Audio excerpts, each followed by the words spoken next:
Aminata Diena, épouse Ndiaye, conseiller technique du ministre de l'Éducation nationale. Il est important d'organiser un tel sommet parce que c'est une opportunité de mettre ensemble des acteurs de l'écosystème éducation et formation. C'est aussi important parce que récemment nous avons partagé l'agenda national de transformation du Sénégal Horizon 2050. Et dans cet agenda, le secteur de l'éducation et de la formation constitue un pilier important pour booster le développement de la nation dans tous les domaines. C'est important aussi parce que ça permet à des profils divers, des expertises diverses, de réfléchir sur comment améliorer le système d'éducation et de formation dans ses axes. Accès équitable, qualité de l'offre éducative et de formation, mais surtout la gouvernance en termes de comment gérer et améliorer les performances dans un contexte où les directives de l'UEMOA nous exigent d'aller vers les performances. On parle de déficit de financement parce que li olof di wax daanu dajul suuf. Vous avez constaté la jeunesse de la population sénégalaise et c'est une croissance démographique qui va continuer. D'ici 2050, l'ANSD nous montre que plus de 50 à 60% de la population sénégalaise va avoir moins de 20 ans. Donc il nous faut de la planification et cette planification stratégique à tous les niveaux exige des ressources financières disponibles.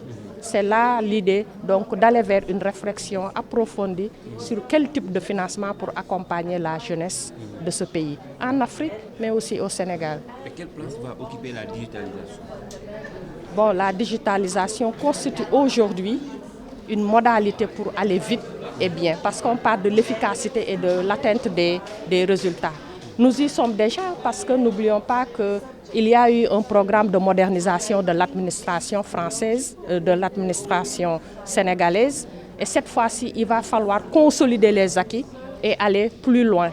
Comment utiliser le numérique, comment utiliser la digitalisation dans les processus, dans les procédures, mais surtout dans les pratiques professionnelles et les pratiques d'enseignement en classe aussi. C'est une solution que nous pouvons investiguer et mettre sur la table. Il est question d'aller vers le chantier prioritaire et ce chantier, c'est la révision des curricula.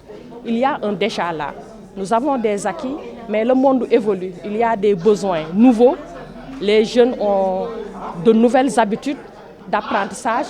Il faut mettre ce tout ensemble. Donc renforcer les valeurs endogènes en mettant ce que nous avons le meilleur dans la société, dans nos traditions, dans nos us et coutumes, mais aussi s'ouvrir au monde extérieur. C'est tout l'enjeu donc de cette transformation des curricula.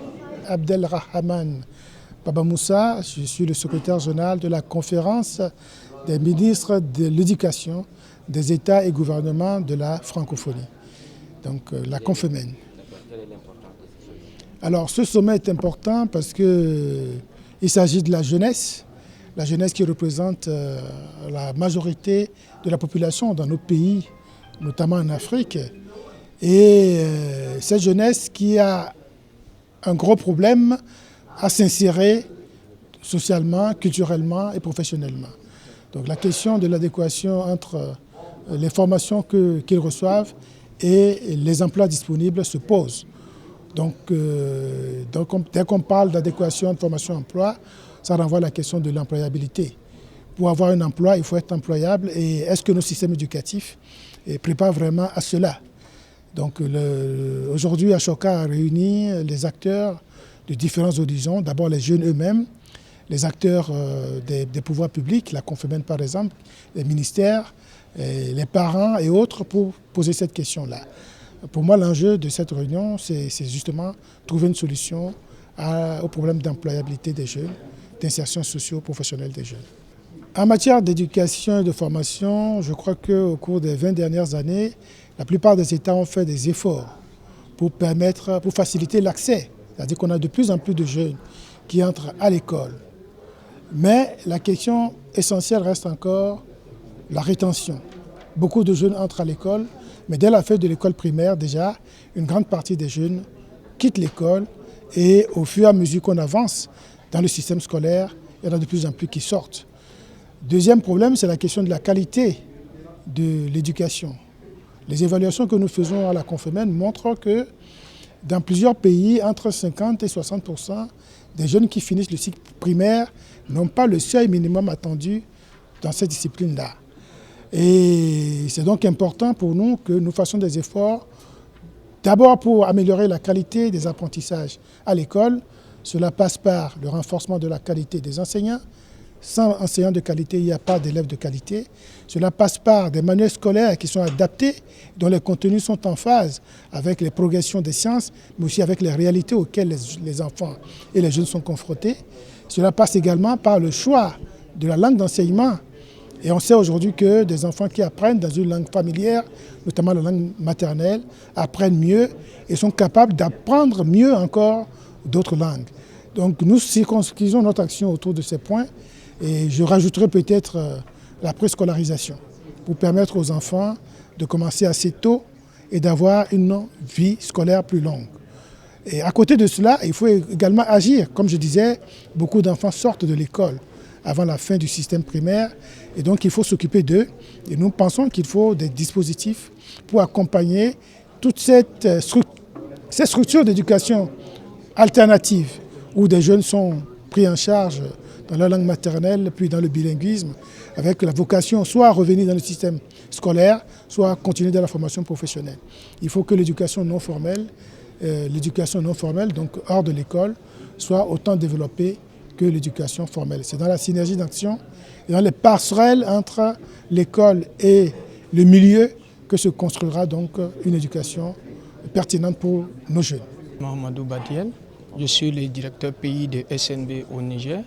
Et SNB est une fondation qui a été mise en place par les Pays-Bas depuis environ une soixantaine d'années aujourd'hui. Et nous travaillons dans 3 secteurs, l'agriculture, les énergies et le secteur de l'eau.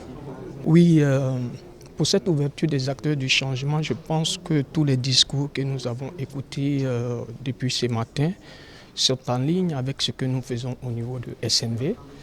Et nous sommes présents dans presque tous les pays de l'Afrique de l'Ouest actuellement. Et donc, ça fait que notre stratégie aujourd'hui est beaucoup basée sur la jeunesse, la formation de la jeunesse.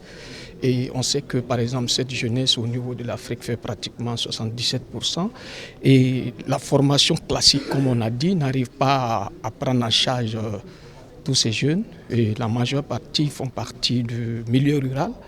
Et pour nous, il est très important d'accompagner à travers nos stratégies sur les jeunes, de les accompagner d'accéder aux formations et également aux emplois.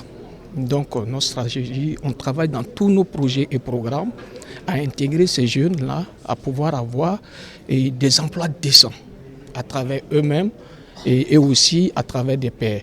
Et nous travaillons avec les secteurs privés et aussi des partenaires techniques et financiers qui nous accompagnent.